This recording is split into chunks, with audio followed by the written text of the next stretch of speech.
It must be viewed as a value-added activity. Okay, looking at my time here, let's move on. Okay, so the next slide, still again talking about data-driven decision-making, moves into the concept of theory of change. And I think I mentioned a little bit, we're talking about logic model. So theory of change is the concept that speaks to the logic inherent in an intervention that creates the expectation for change. Why do you think intervention A is going to work? And you say, because the theory of change is X, Y, and Z. So it's the underlying inherent rationale that's the foundation for why you think these set of strategies, this particular intervention, actually will produce change in the people who are exposed to it. So this is as much about the program and practice itself as it is about evaluation in terms of data. So the first thing we have to realize is that we're all dealing with human change, and human change is challenging. I mean, that's an understatement. So what I always start off helping people understand is the generic human change continuum. So think about it. If somebody is going to change and sustain the change as a result of your interventions as a healthcare or a disability provider, the first thing they need is this, on this 5-step continuum, this 5-point continuum, is awareness that there's a need to change. They need to have some increase in their knowledge about whatever it is that's impeding them from functioning at a higher level. Secondly, they need to have some understanding. Now, awareness, I distinguish awareness and understanding because awareness is just knowing that, yes, certain behaviors are bad for people's health. Understanding says, let's personalize that. This particular behavior is bad for your health as a client or service recipient or consumer of services. So awareness is just general understanding that certain things are bad for people. Understanding is personalizing and saying, yes, it's bad for me as a person. And then we've got to move to motivation. So knowledge is not enough. People have to be motivated to do something different. And then we move to skills, because you have to have something that allows you to behave differently. And knowledge is not it. And neither is motivation. You have to have some new skills. And then once you have those new skills, you have to take them into your old natural environment, in vivo environment, where you have to execute those skills. And that environment must help you sustain the skills, because if the environment is toxic and doesn't reinforce you exercising the new skills, then it will extinguish those skills quickly. And then we see it all the time. People who go to programs, in vitro programs, out of the natural environment, they get everything they need. They get awareness, understanding, motivation, new skills, go home. The environment is so toxic. The family dynamics are such that it can't deal with this person now being new and improved and changed, that over time, that person, the new improved person, those attributes get extinguished because the environment, the context support was not there. And so the theories we're talking about when we're talking awareness and understanding are knowledge-based theories.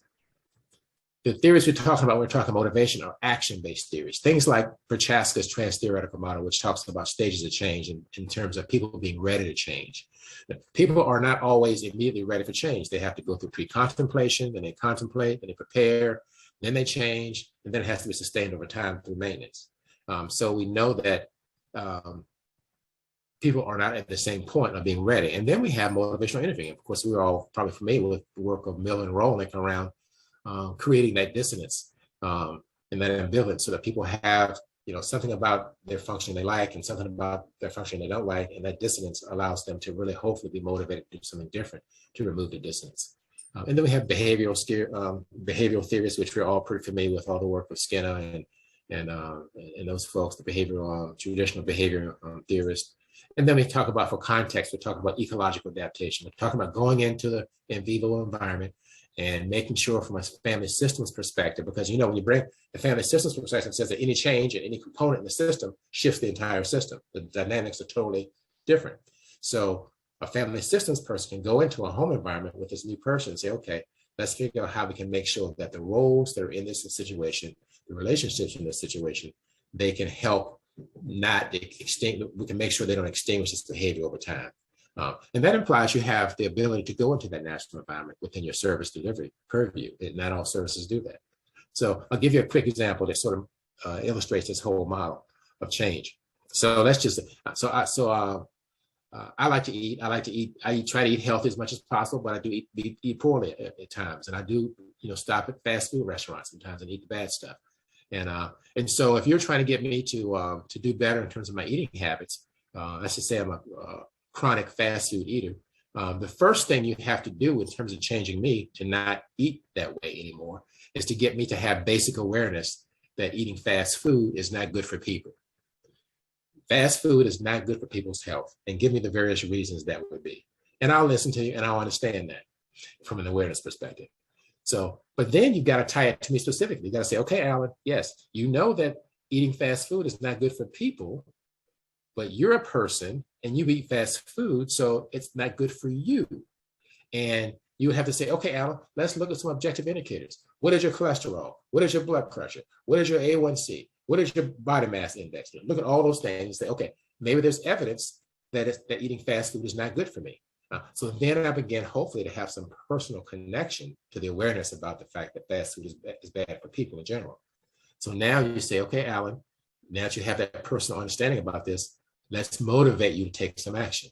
And so you got to figure out, how am I going to be motivated to really change my habits around eating and not stop at a fast food restaurant because it's convenient? I'm leaving New York, headed to Virginia. I got a 6-hour drive. I run through McDonald's and get my meal. How do you get me to not do that? I got to be motivated to do it. First of all, I got to buy into a vision of me not doing that and what that means to me. And then I got to go through whatever stage of change I'm starting at and move to the point of action, right? You may have to use some motivational interviewing with me or whatever to get me to sort of really be motivated to do the thing, to take the action, because all the awareness and understanding of the world doesn't mean a thing if I'm not motivated to change my behavior. And then so I'm motivated to change, but then you say, okay, so you want to change, you're ready to change, but you need some new skills. You need some skills of refusal when it comes to not eating at McDonald's. You need some skills of picking healthier choices in terms of what else can you, even if you go to McDonald's, how can you pick something that's more healthy from that menu? So that's a skill that I need. And I may not have those skills. So you got to give me some behavioral interventions to help me develop those skills. And then let's say I develop the skills, and then I'm ready to change the behavior. So you say, okay, Alan, let's change it. Let's change it. So let's get going, get back in your natural environment. And so when I'm at work in New York or at home in Virginia with my family, those environments have to support me eating clean, eating more healthy. If the people still see me as, oh, you should be eating, don't you like Big Macs? Why are you not getting a Big Mac? Why are you not getting French fries? If that happens, then you know that change is not going to be sustained over time. So there has to be some intervention in that context to give the ecological adaptation a chance for me to sustain the change. A very simple example, but you can see why change is so difficult, because most of our practices and programs do not have interventions that are comprehensive enough to do awareness, personal understanding, motivational, teach the skills, and interact in a context situation to make sure that the context supports the new improved behavior. Most of our programs do not have enough horsepower or purview to manage this change continuum, but this is the generic human change continuum, and this is what it takes for sustained change. So you understand it's a very tall order, and theory of change speaks to making sure you have theoretical basis for the interventions that you're deploying to impact these 5 points along the continuum, because the theoretical basis has to be there, because otherwise, what are you doing? You're doing things that are not going to work. Okay. Continuing with theory of change, a few final comments about that. So theory of change must align with the outcomes desired in your program. Therefore, as I said just a few minutes ago, I have strategies that target each point along that 5-point continuum. Remember dose. The dose is still an important consideration here, because you got to make sure that as you have those strategies and interventions that target each of those 5 points along the generic human change continuum, those strategies have enough horsepower, enough critical mass of exposure to make a difference, to impact those points along the continuum. Doesn't do me any good to be on blood pressure medicine that says I need to take X number of milligrams per day and I take it every fourth day. It just doesn't work. The dose isn't there. I don't have enough exposure to that drug that's supposed to help my blood pressure. So dose is very important. And from an evaluation and data perspective, the bottom line is that if the clinical practice doesn't have a discernible, identifiable, and logical theory of change tied to its core strategies and interventions, honestly, there's no point in devoting resources to evaluate it. So when I used to work in evaluation, in state government, I used to evaluate teen pregnancy, a lot of youth prevention programs, but one program I evaluated specifically back in Virginia years ago, early 90s, was a teen pregnancy prevention program in the state of Virginia. And they had about 10 sites around the state. This program targeted teen females and males to get them to understand why it was not a good idea to become a parent as a teenager. And so I go into these programs to evaluate their success. They were programs that are already up and running. And when I go into these programs, one of the very first things I asked the staff to tell me was, tell me about your program, tell me about your interventions, and then tell me about your theory of change. And if they didn't know what theory of change was, I knew we were in trouble already, because they didn't even know what theory of change was. And then so maybe they didn't know that terminology. So when I described what theory of change is, if they still didn't get it, I knew we were in big trouble. And I said, okay, so tell me what the outcome is you're looking for. We want kids to come into this program and exhibit different behavior around their lifestyle habits, not having unprotected sex, because that leads to a teenage pregnancy, those types of things, changing their behavior, and or not having sex, period. And so then I'd say, okay, let's take a look at the interventions you're deploying. And they say, yeah, for example, we do 10 sessions, and the first 6 sessions are really about knowledge and awareness. And then we do a session on skill building, and then we do a session on motivation. And I say, well, I think you're in trouble already, because you're devoting so much energy. 60% of your 10 sessions are really around awareness and knowledge. And awareness and knowledge is a great thing. That's the first step in change, but it's not the only thing. It's only the first step. It's only first base. It doesn't bring it to home plate. So you got to have a balanced perspective of the other interventions that you're providing that deal with the motivation and the behavioral and the skills and the ecological support. And if they didn't have that, then I knew that they weren't going to be successful. I knew if I talked to them about the theory of change and they didn't have a theory of change that dealt with all those components, I didn't have to even evaluate the program. I knew the outcomes were not good because they didn't have any interventions that addressed in a comprehensive, total way those change continuums, the continuum, those 5 points actually. And so this final bullet is one to really take heart. If you've got a program that you can't articulate an identifiable, discernible, and logical theory of change that are tied to your strategies and interventions, and if they don't approximate that 5-point continuum, then there's really no reason to evaluate it, because we know it's not successful. It really is not going to be. There's no way it can be. Okay. All right, continuing with our data-driven decision-making basics, let's talk a little bit about formative and summative concepts, and many of you may be familiar with these. So formative evaluation is evaluation that happens that really deals with making sure that we are delivering the program and intervention that in a way that has integrity with the way we designed it to be. So it's really implementation or process evaluation. It's really a type of evaluation that's designed to monitor the rollout or the launching of a program or intervention. And so we're really looking at who was served. In other words, are you attracting and enrolling the right people who could benefit from the service based on your eligibility criteria? Is the right intervention being delivered? In other words, sometimes we think we have a program that's looking at behavioral change and we have behavioral skills, but we're only delivering a program that's dealing with knowledge awareness. So that's the what. And then, is the dosage right? Is the dosage that people are getting on average a high enough critical mass of exposure to the interventions that they need to actually expect to see change? So formative evaluation is really designed to monitor the program's rollout, its implementation, to make sure that we tweak as needed anything that's not on point. If we're not serving the right people, if the intervention is somehow askew and not aligned with our original intentions, and if the dosage is not right. So formative evaluation can be done with any program, and it should be done with all programs to make sure that the program, that what you see is what you get, that you're actually implementing the program, delivering the program in a way that has integrity with the model that the way the program is supposed to be delivered. It's all about, are you giving your service recipients the intervention or program that you think you're giving them? Who is being served, what's being provided in terms of intervention, and how much is being given.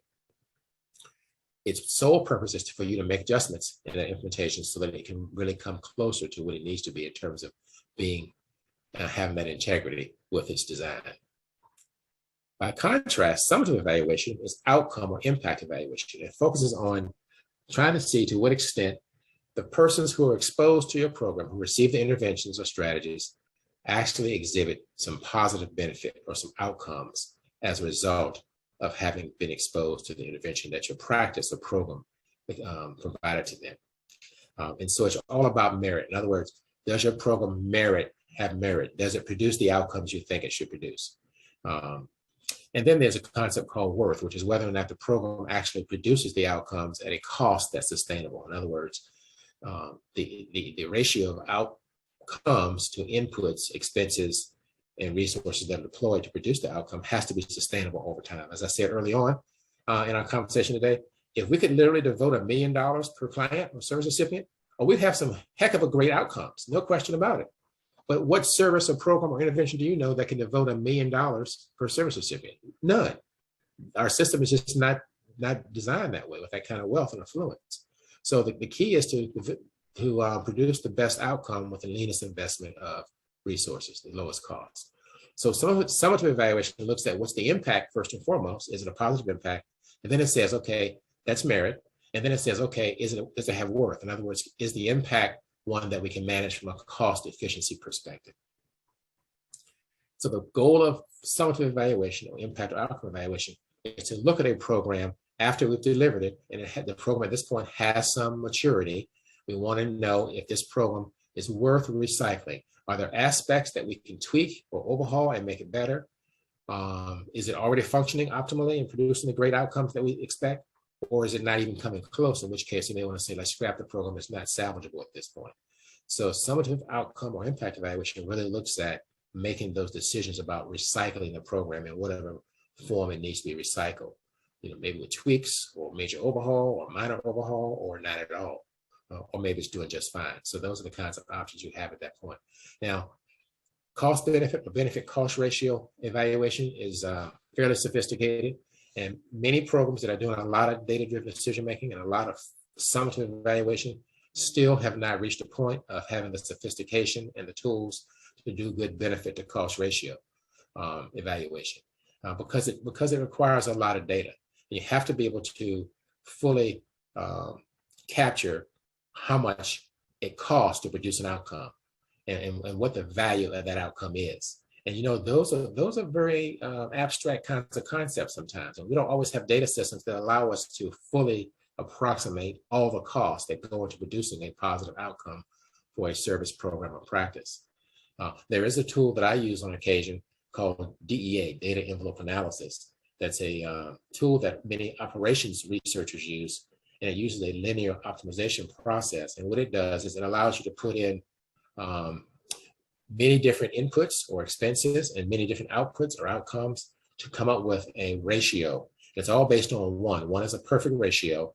And so it gives you a percentage of efficiency or productivity based on the outputs and inputs that you put in. So it really does rely on you having good conceptual clarification in terms of the things you put in as outcomes and things you put in as expenses on the input side. But it has the beauty of allowing you to mix things that have different units. So units of measurement doesn't matter that much with the DEA analysis. I actually used that many years, 26, 27 years ago for my dissertation. So I know a fair amount about that, but that's a good benefit cost evaluation tool. If anybody wants to know more about that, I did an article on that a couple of years ago related to using that technology with telerehab as a way to measure benefit cost with telerehab services. So I can send that to you if need be. But again, formative evaluation, the program is forming, it's more the formative side of things. Summative, the program is already operational, and we want to see whether or not it's worth keeping. Formative, implementation focus, summative, impact and outcome focus. And I'm sure these are not new concepts for most people here. Okay, got another hour left. Let's push ahead. Objective versus subjective measures. So when you're doing evaluation or data-driven decision-making, there are two main types of outcome measures that we always want to make sure we are clear on and that we have a mixture of both in our measurement components of our evaluation. So objective measures are those that are not influenced by subjective reality, in other words, individual opinion. So if you ask me, Alan, let's say I have, I don't have this, but let's say I have high cholesterol. And you say, Alan, how's your cholesterol today? If my physician says, Alan, how's your cholesterol today? I say, oh, it's great. I feel great. Uh, that's not an objective measure because that's my opinion. That's a subjective measure.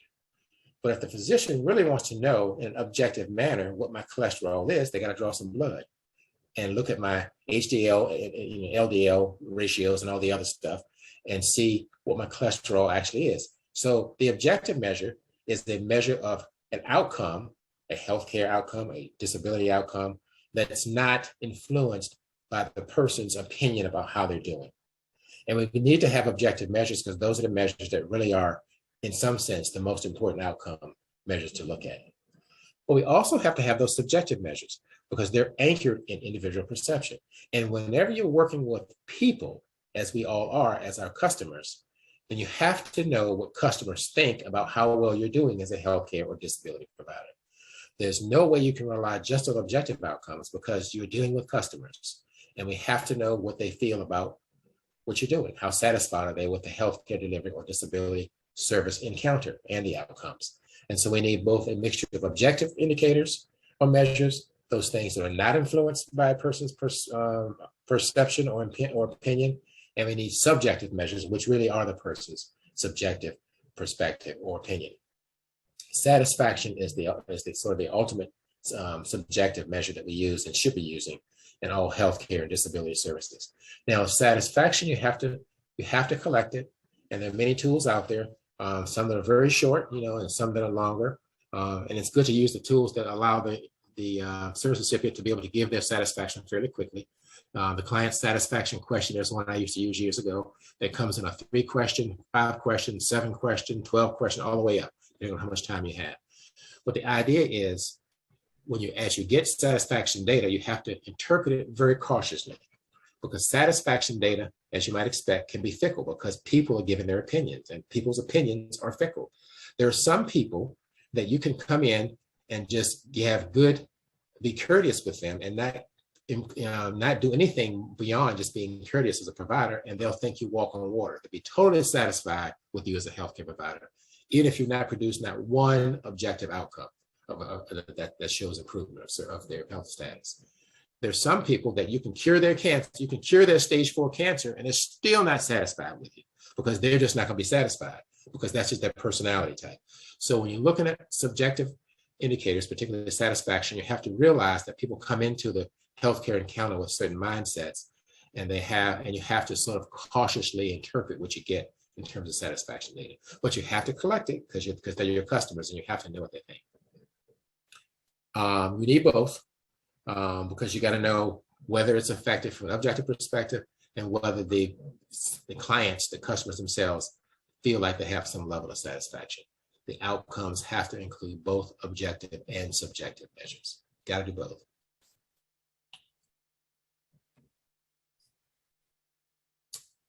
Okay, so this slide is talking about building evaluation into a practice or program at inception. So this is when we're talking about building into an organizational culture. I had a bullet that said, make sure you build evaluation into a program or practice at inception.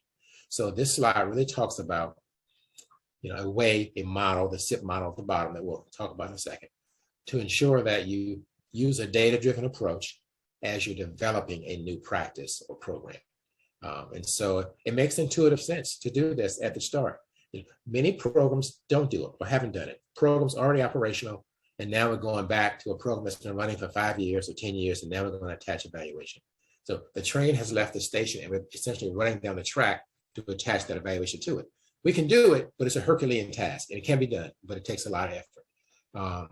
Much easier to start a new program from ground zero, and let's attach data-driven decision-making to the conceptualization and inception of that program as we develop it, because then the evaluation is already in place.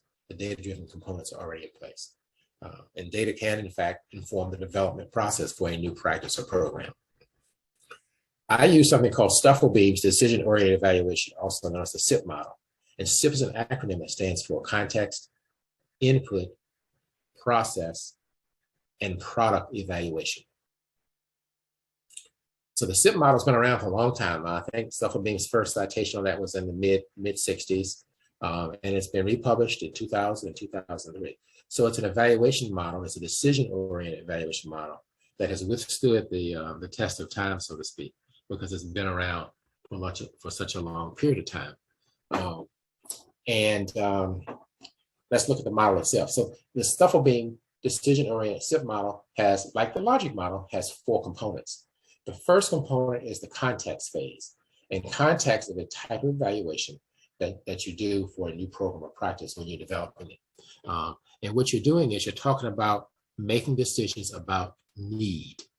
Is there an actual need for this practice or program? So you're looking at needs assessment data. Looking at data to speak to, we want to develop a program that addresses a particular health challenge or disability challenge. Do we really need this program? The service delivery area that we're going to draw clients from, what's the need in that area? Look at some social indicators and see how many people have whatever the health condition is or the disability issue is to be able to benefit from this program. So you want to look at the need decision, and it tells us what to do, if we need a program or not. And when you're looking at need decisions, you also need to look at the other side of the need decision. So there are traditional needs assessments, which look at the glass is half empty and what are the needs for a particular population group. There's also something called an assets assessment, which is the glass is half full. And it says, okay, we understand their needs that this population has, but let's, instead of focusing on the need, let's look at what's already happening in terms of programming and services and practices that are underway that are addressing this need. So I'm a big believer of, you need to have that context phase to look at both the glass is half full and glass half empty. Because the reality is that, particularly in urban communities, almost any urban community you go to in the United States is going to have any health challenge or disability challenge that you can imagine, because there are a lot of people there, and you're going to see evidence that manifests itself in that community. So to some extent, measuring the need is a moot point, because we know that there's a need for domestic violence services in New York City, or a need for substance abuse services in New York City, or a need for mental health services in New York City, or a need for homelessness services in New York City, or a need for disability service. Any health disability service you can think of, there's a need for it in New York City and many other urban areas. So, you're basically, are documenting empirically what you already know, that there's a need, which is a good thing to do. But sometimes it's far better to say, okay, let's look at the assets. In other words, we know we have these needs. We know homelessness is a huge need in Brooklyn, New York. So that's the glass is half empty. Now let's look at whether the glass is half full. Let's go around and let's see what services already exist that address homelessness and disability in Brooklyn. And so we can find out that maybe there are 35 services that address that population. And then we understand, by talking to those services, what's the nature of their service. So is there something about being homeless and disabled that these 35 services is missing in terms of what they're focusing on in terms of their interventions? And then we ask them, how much coverage do they have? How many people can they serve? Do we think that those 35 services are providing enough for the whole community? If the answer is no, then maybe you develop your service. The answer is yes, maybe not. And then we ask them, what's the extent to which you have interagency collaboration across your 35 service providers? Do these providers talk to each other? Do they coordinate? Do they refer to each other? So that's all about the assets assessment. And many times when you're doing the needs analysis in this context phase for the making a decision on what you're going to do for this new practice or service or program that you're contemplating developing, you want to make sure you have the assets component. Traditional needs assessments, folks, don't necessarily validate the assets assessments, but assets assessments are very important in this day and time. There's a publication called Building Communities from the Inside Out by Kretzmann and McKnight. I forget the year, I think it was in the 80s, that talks a lot about this. I actually did a publication some years ago that looked at developing assets assessments for youth prevention programs in communities in Virginia. And I can make that available if need be. So the whole point of the context phase of this SIP model by Stufflebeam is that if you're contemplating developing a new program, data can help you right from the get-go. You can look at need-based data, and you can look at asset data to determine whether or not you really need to develop this program. So let's say that the answer is yes. Your conclusion after looking at both need and asset data, you say, oh, we really need the service in this area. So then the next set of decisions will be, or the next decision type that you'll make will be, it's called the input decision in Stufflebeam's model. And that decision is based on how are we going to structure this program, how to do it, what's going to be the structure of this program? Is this going to be an education-only program? Is this going to be a program that includes education, action, and skills? Is this going to be a program that also has an ecological component? What's going to be the very essence of the nature of the intervention that you're going to provide in this service? And when you're doing that, you're looking at data that speaks to evidence-based practice. You're looking at the literature, the research literature, and you're saying, given that our program is going to serve persons, so you can go back to my old example, serve persons who are homeless and have disabilities, what does the literature tell us that works?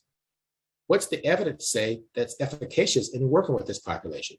So in this input phase, you're looking at the literature. You're looking at data around efficacy in evidence-based practice. And the data may tell you, yes, the kind of programs that work are X, Y, and Z.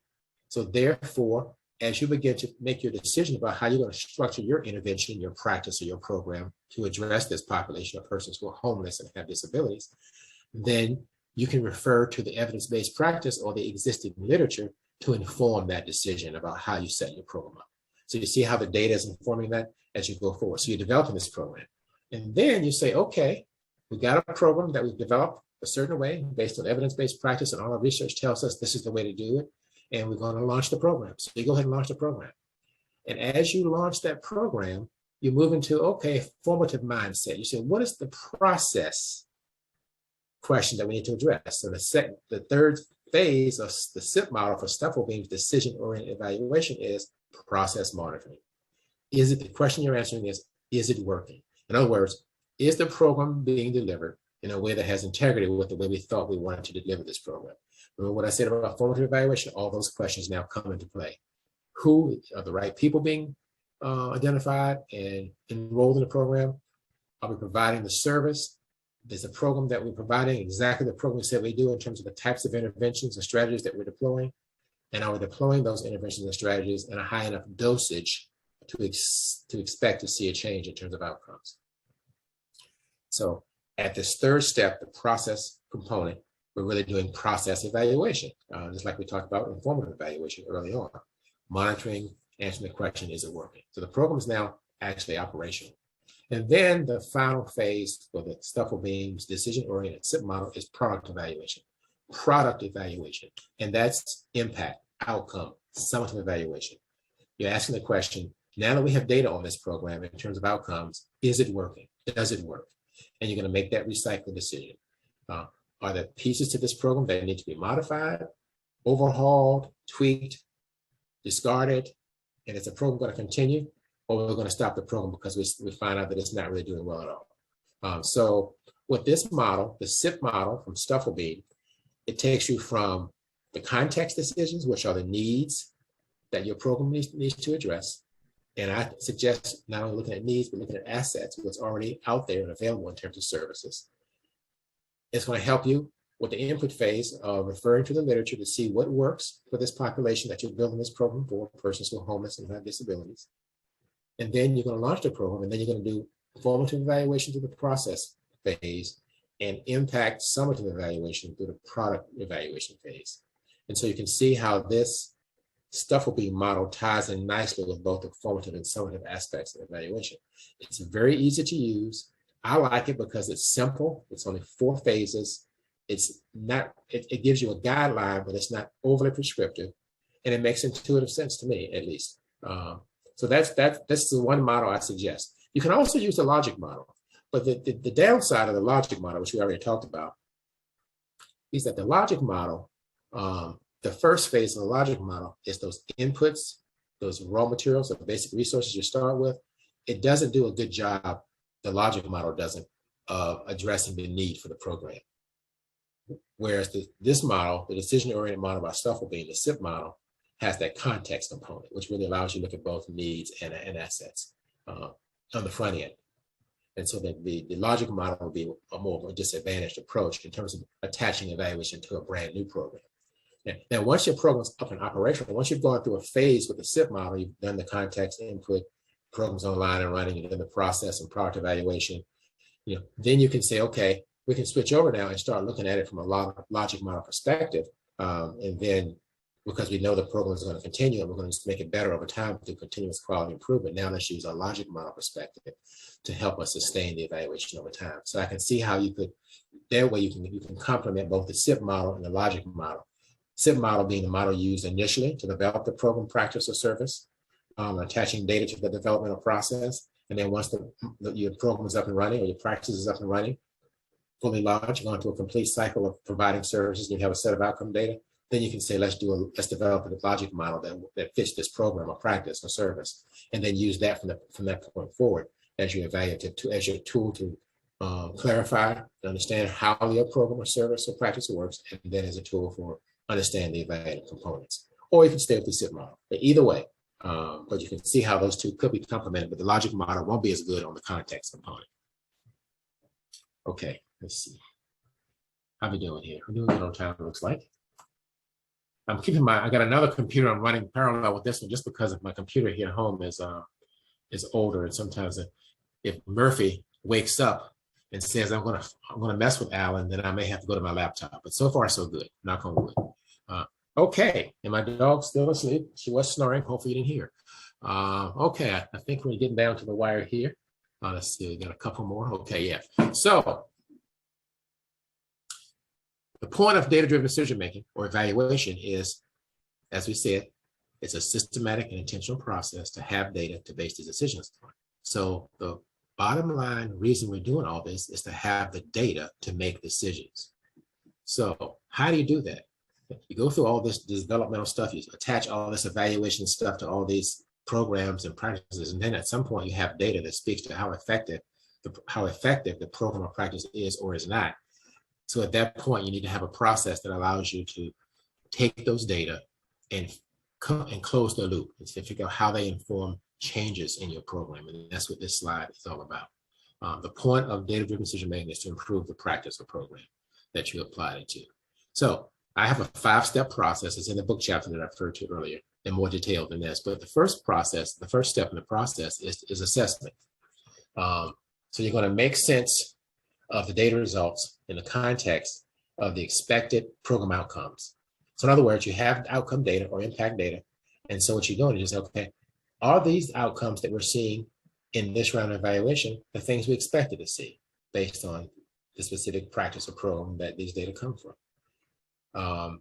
And then you think, oh, they may match expectations, they may not. But either way, you want to brainstorm reasons that account for why the results are as they are. Either they're going to show that you have an effective program or a program that's close to being effective or not. And so you want to have a group discussion with people in the program around what do these data actually tell us about these program outcomes. And if the outcomes are positive or favorable, then that's a good thing.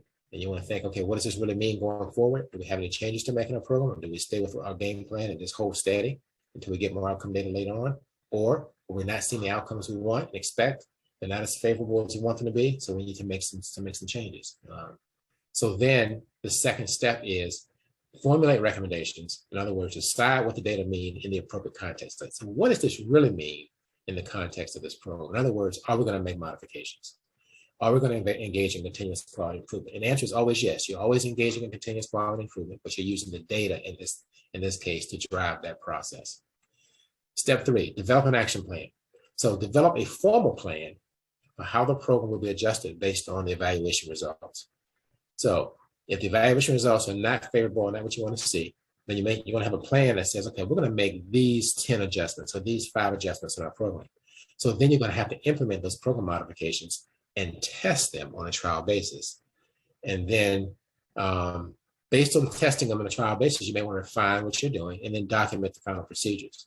And then if these are things that seem to be working, you want to train the staff in the new procedures in terms of what you've changed and modified in terms of the components of the program. And then step 4, you want to monitor going forward. So you develop a set of performance indicators consistent with the implementation of these action steps that you did in step 3. So you can, as you go forward, you can continue to monitor to make sure that there are no negative unintended consequences.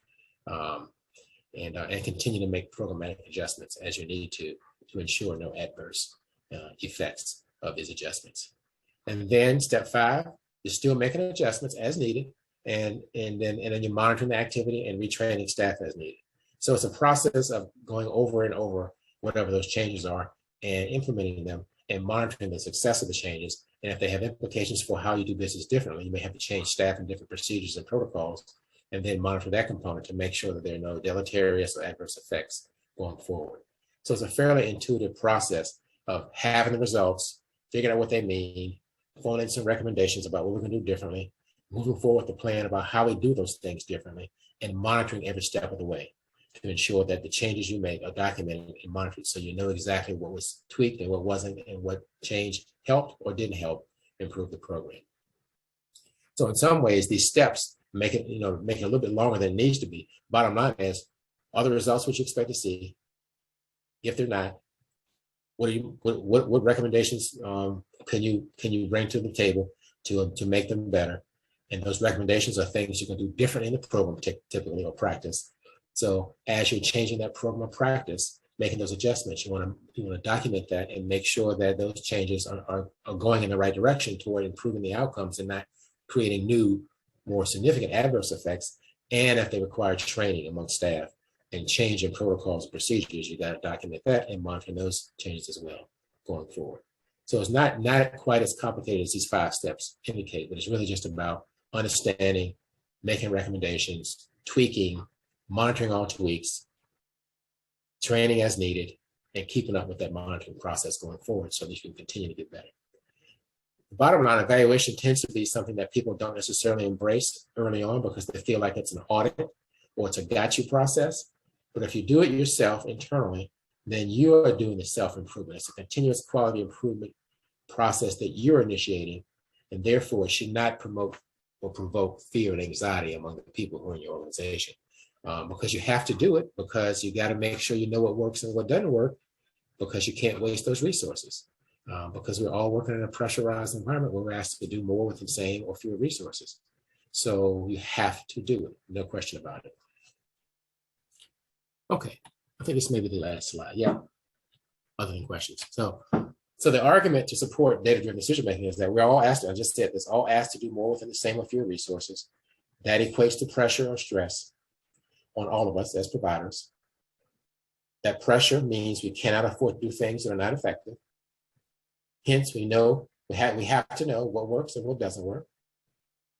Data-driven decision-making or evaluation gives us a way to know what works and what doesn't work. Therefore, we have to become comfortable deploying data-driven decision-making as an everyday tool within our organizations. There's absolutely no way around it because we're living in an environment in 2022 and beyond where we don't have resources to keep pace with the demands that are being placed on our service delivery systems. And therefore, we have to be able to know what works and what doesn't work. And so we got to make those decisions, not based on hunches, gut instincts, or anecdotal data, but based on data that we've collected systematically and intentionally to ensure that we have solid data upon which to base those decisions, because those decisions will then be better and will lead to continuous quality improvement going forward. So I think we're just about at 2:30. And so I will stop and see what questions and conversation we have. And I will say, we're in the academic environment, and I always tell folks, don't agree. Feel free to agree, disagree, make observations, questions, whatever floats your boat. We're all here to learn, and we can all benefit from the interaction. Yeah, thank you, Alan, for sharing all that information, especially about data-driven decision making, and as we're going through, especially during the time of limited resources, because we can't necessarily see into the future, but don't necessarily know about the time in the near future when we're not going to have limited resources, not just the Human Development Institute, but in the United States and all throughout. So with it, so definitely want to open it up for questions.